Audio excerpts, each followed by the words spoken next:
जय महाराष्ट्र। क्योंकि महाराष्ट्र की जमीन पर आए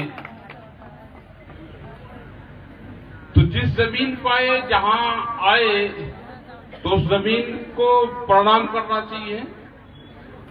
तो महाराष्ट्र की जमीन पर आए तो महाराष्ट्र को प्रणाम करो, उस मिट्टी को प्रणाम करो।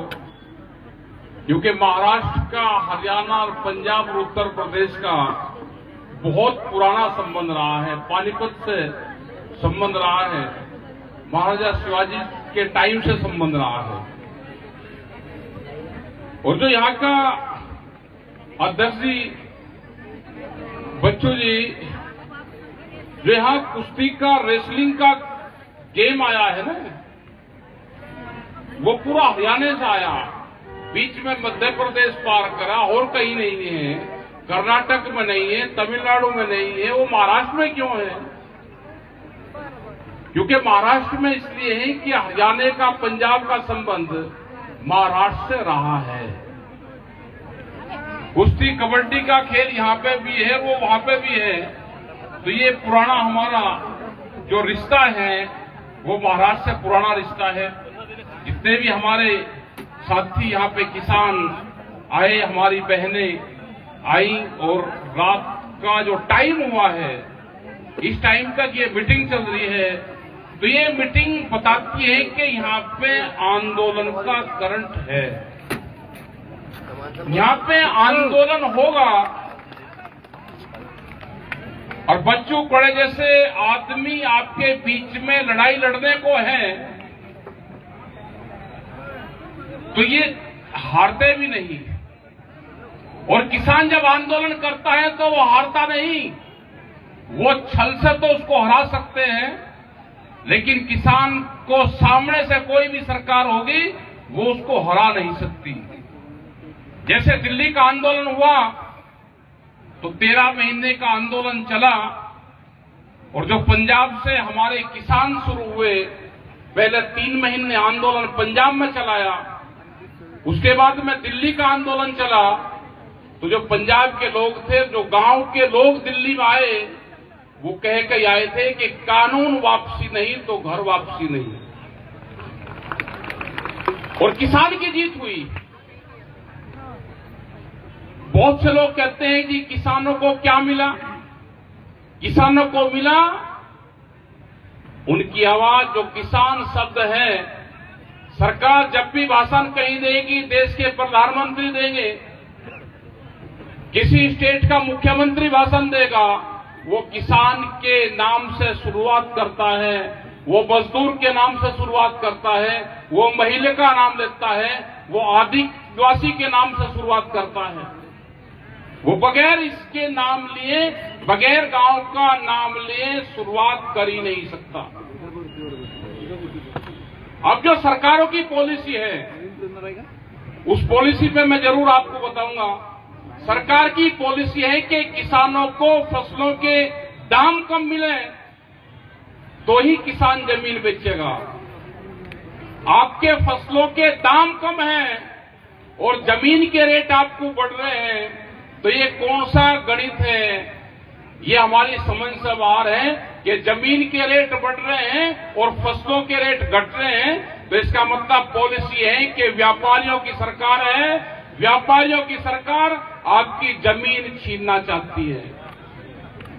वो सीधा जमीन नहीं लेगी, वो छल से आपकी जमीन लेगी, आपके ऊपर कर्जा ला देगी, फसलों के दाम नहीं देगी, आपको खाद नहीं देगी, आपको दवाई महंगी देगी, बीज महंगे देगी। तो इससे आदमी तंग हो गए कि मैं जमीन ही बेच देता हूं, और जमीन नुकसान का सौदा है। तो जमीन घाटे का सौदा नहीं है। ना हमारा ये जो किसान बैठा हुआ है, हमारी महिलाएं बैठी हुई हैं, ये अपने खेत में काम करती हैं, पशु का काम करती हैं, बीज का काम करती हैं, अपने खेत में मेहनत करते हैं। अगर 10 साल भी उस खेत में फसल नहीं हुई तो 11वें साल भी किसान अपना हल लेके उसी खेत में जाएगा। वो बेईमानी नहीं करता। लेकिन बेईमान कौन है? उसको पहचानना पड़ेगा। बेईमान है दिल्ली की कलम, दिल्ली की कलम बेईमान है, वो पहचाननी आपको पड़ेगी। फिर ऐसे ही आंदोलन खड़े करने पड़ेंगे आपको जिलेवाज आंदोलन करने पड़ेंगे, आपको राजधानियों पर आंदोलन करने पड़ेंगे। और जिस दिन आप ये समझ लोगे कि हमको मुंबई को दिल्ली बनाना है, मुंबई के सारे रास्ते हमको बंद करना है, कहना कुछ नहीं, सिर्फ चारों तरफ से बैठ जाओ आके, तो उस दिन यहां की सरकार भी सुधर जाएगी। ये सरकारों को पता है कि जब किसान ठान लेगा वो ये काम करेगा जरूर। हमारी भाषाओं में अंतर हो सकता है, लेकिन हमारी भावनाओं में कोई अंतर नहीं है। हम भाषा नहीं समझते एक दूसरे की, लेकिन हमारे फसलों के दाम के सवाल पे हम इकट्ठा होते हैं। वो पानी का सवाल हो, बिजली अमेंडमेंट का बिल का सवाल हो, वो एमएसपी गारंटी कानून का सवाल हो। अगर सोयाबीन को यहां पे नुकसान होगा महाराष्ट्र में, तो दूध के जो किसान है उसको वहां पे भी नुकसान होगा, उसके भी दूध के रेट घटेंगे, क्योंकि सोयाबीन से दूध और पनीर भी बनता है। बाहर से सोयाबीन अगर आएगी तो यहां के कीमतें कम होंगी, तो वहां पे भी कीमतें कम होंगी। ये सरकार चाहती है कि देश से किसान खत्म हो, यहां पे मजदूर तैयार हो। अगर आपको देखना है तो बिहार में आपको क्या जानकारी है कि बिहार में वहां पे किसान नहीं रहते। जो आप समझते हो कि बिहार के लोग हमारे यहां पे लेबर का काम करते हैं, वो बिहार का किसान है, क्योंकि पिछले 20 साल से बिहार में मंडी समिति, जो बाजार समिति है, जो मंडियां हैं, वो बंद है वहां पे बिहार में। उन किसानों को वहां पे जो अपनी धान चावल की फसल, गेहूं और मक्का की फसल जो बेचते हैं, वहां पे सूरजमुखी की फसल, इन 4 फसलों में ही 1,10,000 करोड़ रुपए से ज्यादा का नुकसान अकेले बिहार को है एमएसपी से नीचे बेचने पे। अगर बिहार का इतना नुकसान है तो यहां का कितना नुकसान होगा। अभी 2 दिन पहले हमारे पास में फोन आया कश्मीर से, श्रीनगर से। उनके 3 साल पहले भी सेब के भरे हुए ट्रक भारत सरकार ने रुकवाए थे। अभी 3 दिन पहले उनका फोन आया कि हमारे सेब के ट्रक फिर बॉर्डर के ऊपर रोक रखे हैं, क्योंकि कश्मीर के सेब को रोकने का अगर उनको फायदा होगा तो भारत सरकार के अडानी को फायदा होगा। हिमाचल का सेब अडानी खरीदता है, और श्रीनगर का सेब जो कश्मीर में पैदा होता है उसको भारत की आम जनता खरीदती है। अगर श्रीनगर की घाटी जहां पर सेब पैदा होता है, वो घाटी अगर बर्बाद होगी तो यहां पे 1,000 रुपए किलो भी सेब मिलेगा। बाहर का अमेरिकन और ऑस्ट्रेलियन सेब यहां पर आएगा और यहां का भी किसान बर्बाद होगा। तो हम जो भारतीय किसान यूनियन है, संयुक्त किसान मोर्चा है, हम पूरे देश की लड़ाई लड़ते हैं। जहां पे भी आए तो संयुक्त मोर्चे को पता है कि विदर्भ में जिस तरह से आत्महत्याएं हो रही हैं, आप जाओ उनसे बातचीत करो। लेकिन हमें इतना नहीं पता था कि विदर्भ में इतना करंट और इतने लोग हमको मिल जाएंगे। यहां पे एक आंदोलन की जरूरत है और हम उस आंदोलन को लड़ेंगे। जब जब भी बुलाएंगे यहां पे आएंगे, उस आंदोलन को लड़ने का काम करेंगे। आत्महत्या किसान ना करें। अगर किसी का मन कर रहा कि मैं दुखी हो गया तो अपनी बंडी गाड़ी ट्रैक्टर लेकर सीधा डीएम के ऑफिस चला जाए, वहीं अपना चूल्हा जलावे, वहीं अपना लेट जाए। आप सबको बच्चों कूड़े बनना पड़ेगा। जैसे हमारे वहां पे हैं, हर घर घर टिकैत का नारा लगता है। हमने कह दिया कि सभी टिकैत है जो आंदोलन करेगा। आंदोलन से भागने वाला टिकैत नहीं हो सकता, आंदोलन करने वाला होगा। तो वहां पर देखिए किसी किसान की जमीन नीलाम हो जाए, आंदोलन कंटिन्यू चलते रहते हैं। बच्चों कूड़े कितने आंदोलन कर लेंगे? क्या ये अकेला आदमी आंदोलन कर लेगा? क्या और समस्या नहीं है यहां पे? आप छोटे अधिकारी को घेरो, बड़े को घेरो, अधिकारियों को घेरना सीखो, घेरना। ये बताओ कि कितने लोगों ने आंसू गैस के गोले का धुआं देखा, जरा हाथ उठा देना। हाँ है, करंट है, लड़ाई लड़ी जाएगी, ठीक।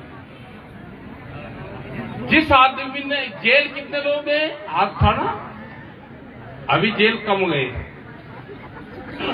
देखो आंदोलन करना पड़ेगा, छोटा मुद्दा हो बड़ा हो, आप अधिकारियों के वहां पर जाओ, उनको चिट्ठी लिखो, उनसे कोई भी समस्या हो आप लिखित में दो और उनसे बातचीत करो, आपके ढेठ खुल जाएंगे। आपको जमीन बचानी है तो आंदोलन करना पड़ेगा। ट्रैक्टर, कितने लोग ट्रैक्टर आंदोलन जब सड़क को होता है तो कितने लोग ट्रैक्टर से आंदोलन में शामिल होते हैं, हाथ उठाना। जितने लोग ट्रैक्टर चला लेंगे वो अपने खेत में भी ट्रैक्टर चलाएंगे, वो कभी जमीन नहीं बेचने का। ट्रैक्टर आंदोलन में चलाया करो। अपनी महिलाएं जैसे आज हमारी बहनें आई, ऐसे आंदोलन में इनको भी लेकर जाया करो। ये जमीन बचानी है, हमारे पूर्वज हमको दे के गए, तो इस जमीन को बचाने की जिम्मेदारी हमारी है। सरकार इसको छीनना चाहती है, हमको इसको बचाना है। ये बड़ी लड़ाई यहाँ पे रहेगी। आप लोग आए, आपका बहुत बहुत धन्यवाद। जो फसलों के दाम का सवाल है, उस लड़ाई को हम लड़ते रहेंगे। ये पूरे देश का एमएसपी गारंटी कानून का सवाल है, उसको पूरे देश को इकट्ठा करेंगे, लड़ाएंगे। संयुक्त किसान मोर्चा आपका पूरे देश में मजबूत है। जो भी हमारे नेता यहाँ पर आए, हम उनका धन्यवाद करते हैं, सभी किसानों का धन्यवाद करते हैं, पत्रकार बंधु का धन्यवाद करते हैं, बी साईनाथ जी हैं जो पूरी रिपोर्टिंग अपनी देते हैं, हम इनका धन्यवाद करते हैं।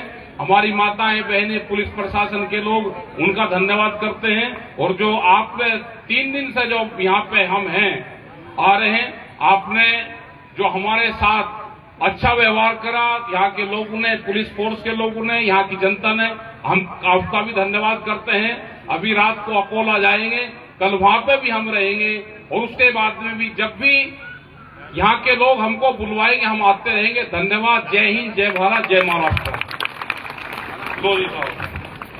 आपल्याला